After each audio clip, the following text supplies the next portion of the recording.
Pasar saham kita lagi heboh nih. Ada satu kata yang lagi kenceng banget didengungin, transparansi. Nah, di sini kita bakal bedah tuntas analisisnya Dahlan Iskan soal apa sih yang sebenarnya kejadian waktu pasar nuntut semuanya buat buka blak-blak. Oke, kita mulai dari sini ya. Coba bayangin, kita ada di awal tahun 2026. Lihat deh papan bursa saham. Isinya merah semua. Wah, panik kan? Nggak pasti banget suasananya. Ini tuh bukan cuma angka loh, ini sinyal kuat kalau ada yang nggak beres di pusat keuangan kita. Terus pertanyaannya, apa sih pemicunya? Ini cuma kaget sesaat aja, atau jangan-jangan ada masalah yang jauh lebih dalam yang akhirnya kebongkar? Nah, ini yang mau kita kulik bareng-bareng. Oke, kita masuk bagian pertama, pasar yang lagi bergejolak. Yuk kita lihat lebih dekat lagi ada apa sih sama angka-angkanya.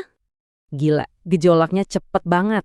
Ambil contoh Adaro, salah satu raksasa kita kan, itu nilai pasarnya anjlok 10 triliun rupiah. Cuma dalam 3 hari, bahkan sekelas Bank BCA aja ikut keseret turun. Ini nunjukin pasar lagi sensitif banget.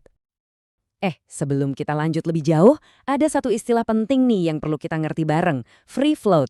Gampangnya gini, free float itu jumlah saham yang benar-benar bebas diperjualbelikan di pasar. Jadi, nggak dipegang erat-erat sama pendiri atau pemegang saham utama. Nah, konsep ini penting banget buat ngertiin kenapa tuntutan transparansi ini muncul. Nah, di sini nih, kelihatan jelas sumber tegangannya. OJK kan naikin syarat minimal free float dari 7,5% jadi 15%. Tapi, investor global yang diwakili sama indeks kayak MSCI maunya lebih tinggi lagi. Mereka pengennya 25%. Kenapa coba? Ya karena makin besar free float-nya artinya pasar makin liquid, makin sehat. Oke, gejolak pasarnya udah kebayangan. Sekarang yuk kita coba intip. Ada apa sih di balik layar? Apa sebenarnya akar masalah dari semua ini? Jawabannya cuma satu kata ini, disembunyikan. Yap, ada informasi super penting soal siapa pemilik saham yang nggak dibuka semua ke publik. Nah, ini dia biang keroknya. Dahlan Iskan pakai perumpamaan yang keren banget di sini. Kata beliau, transparansi kita selama ini tuh baru level buka baju. Maksudnya, ya kita tahu nama PT-nya, misalnya PT ABC, tapi siapa orang di belakang PT ABC itu? Nah, itu kita nggak tahu. Bagian paling pentingnya justru masih ketutup rapat. Dan ternyata teman-teman, buka baju doang itu nggak cukup buat standar global. Tuntutannya jauh lebih ekstrim dari itu. Nah, ini dia nih intinya. Pasar global itu maunya transparansi total. Pakai analogi Pak Dahlan lagi, mereka maunya dibuka sampai bugil. Malah sampai buka BH.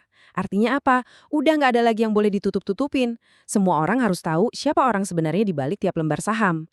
Kenapa sih ini penting banget? Yuk kita lihat contoh kasusnya.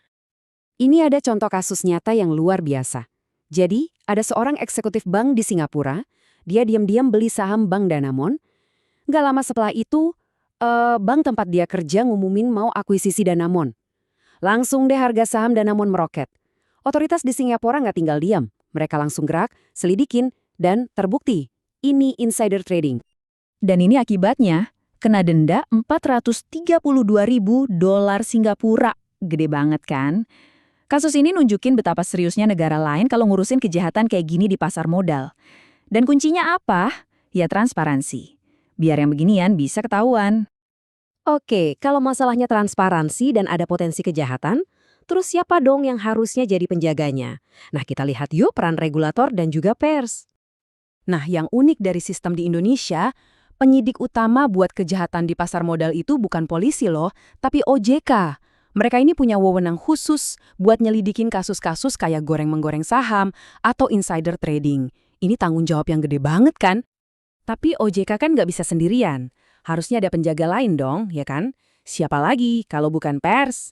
Media itu kan sering banget dibilang watchdog atau anjing penjaga. Tapi pertanyaannya, pers kita siap nggak? Pak Dahlan ngasih beberapa pertanyaan yang nusuk banget. Pertama, wartawan kita emang ngerti isu keuangan yang ribet ini. Kedua, redaksinya punya aturan yang kuat nggak buat nolak amplop? Dan yang paling berat nih, bisa nggak mereka nulis bebas tanpa takut sama pemilik medianya? Wah, ini tantangan beneran sih. Sekarang coba kita mundur sedikit deh, kita lihat gambaran besarnya. Pak Dahlan tuh ngasih beberapa perumpamaan yang menarik banget buat bantu kita ngertiin gimana sih mentalitas orang-orang di pasar. Masih inget nggak sama demam ikan lohan beberapa tahun lalu? Yang kepalanya jenong itu loh. Mungkin kedengarannya aneh ya, tapi percaya deh, ini cerminan paling pas buat ngeliatin perilaku spekulatif di pasar manapun. Termasuk ya, pasar saham. Siklusnya tuh selalu gitu-gitu aja. Awalnya barangnya langka, terus digoreng sama media biar heboh. Harganya langsung naik gila-gilaan, bikin orang-orang yang pengen cepat kaya jadi ikut-ikutan. Dan akhirnya, gelembungnya pecah. Banyak deh yang rugi. Intinya tuh di sini, orang-orang yang ikut demam ikan lohan itu nggak peduli sama ikannya sendiri. Mereka cuma peduli satu hal, bisa jual lagi dengan harga lebih mahal. Nah ini mental spekulan namanya.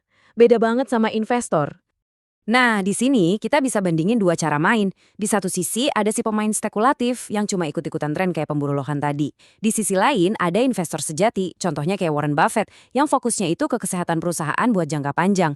Bener-bener dua dunia yang beda banget. Dan kutipan ini, wah ngena banget. Sering kan kita denger jangan main saham, itu judi. Padahal fungsi asli bursa saham itu mulia loh. Tempat perusahaan cari modal biar bisa tumbuh, biar bisa buka lapangan kerja, biar ekonomi kita gerak.